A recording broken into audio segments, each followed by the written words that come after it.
Hey race fans, it's race day. Top 5 with me, Frank 5. $1 million.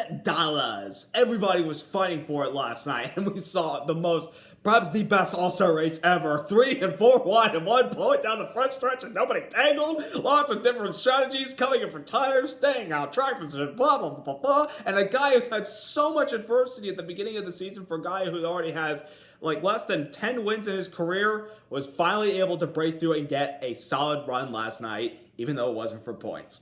Number 1, Kyle Larson, who has had a mediocre season, let's say it. He's been really bad. They've had some good cars at the beginning of the season, but they really have not had quite the finishes that they had hoped for. The last 2 weeks prior to the All-Star race, they turned it around with a top 5 at Dover and a top 10 at Kansas. And last night, he won the Monster Energy All-Star race and scored $1 million over Kevin Harvick, Kyle Busch, Joey Logano, and Bubba Wallace.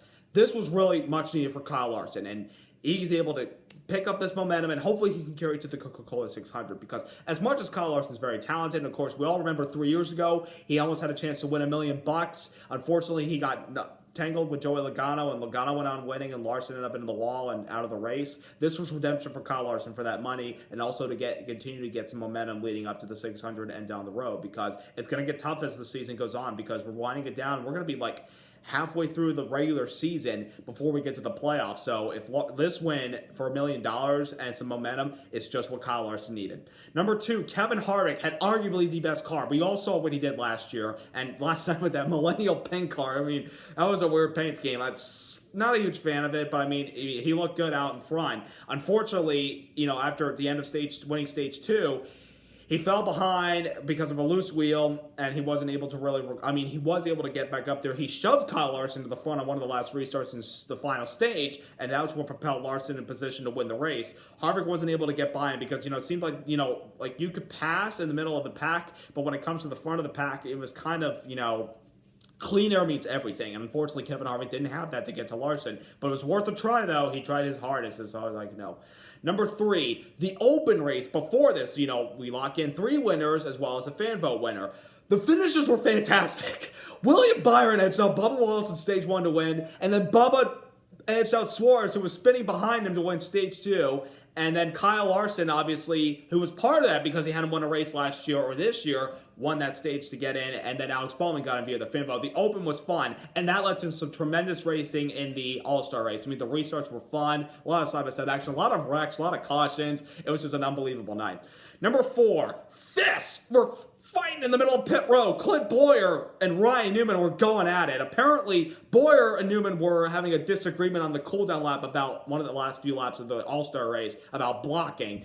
Bowyer cut down on Newman, and Newman turned Bowyer to the wall, and Bowyer literally went to Newman's cockpit while he was still unhooking his helmet and his Haas device, and he was throwing punches in there. I mean, and then the ratings on YouTube and like everything, everybody was just like, oh my goodness gracious, this is what All-Star Night's all about. It's no points, but like just let your tempers out if you got some. And Bowyer did his, and like Bowyer accused Newman of being a lap down even though Newman wasn't.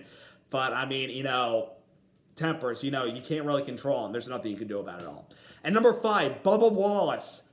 Other than Larson, this All-Star race, getting in, winning open stage and Monster Energy Open was just what Bubba Wallace needed. It's just what he needed to get himself and the 43 team going. They have struggled so much this season. And a couple of weeks ago, Bubba Wallace opened up about his battle with depression. So for this night, was just what Bubba Wallace and the team needed. A 5th place finish in the All-Star race. I mean, he had contact actually with Ryan Newman, and that's what sent Newman to the AstroTurf in the middle of stage 2, I believe it was.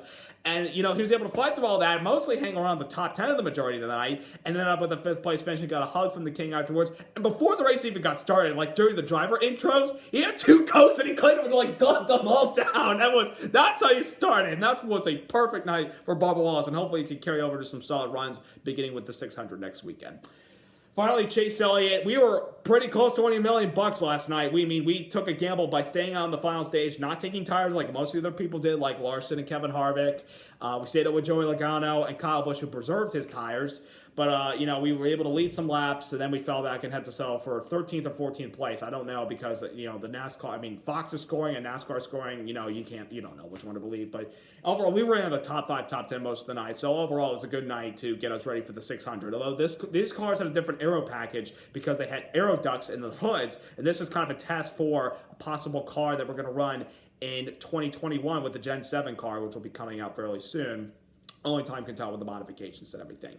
So, next week, the longest race of the year. A day where drivers drive for 4 hours, and we also honor those who have fallen and serving our country. A big day next week. The Coca-Cola 600. Also before that is the Monaco Grand Prix for Formula One and the Indianapolis 500 for the NTT Data IndyCar Series. I'll be watching those races, and I'll let everybody know who won those races, but mostly give the takes on the Coke 600 next weekend. Will Jimmy Johnson finally get back to Victory Circle? Can Kyle Larson, with this $1 million win last night, carry that into the 600 victory? Or can Kevin Harvick finally break through for a win this season? We're going to find out. So subscribe, like, congrats to Larson on scoring big money last night. And I'll see you next week.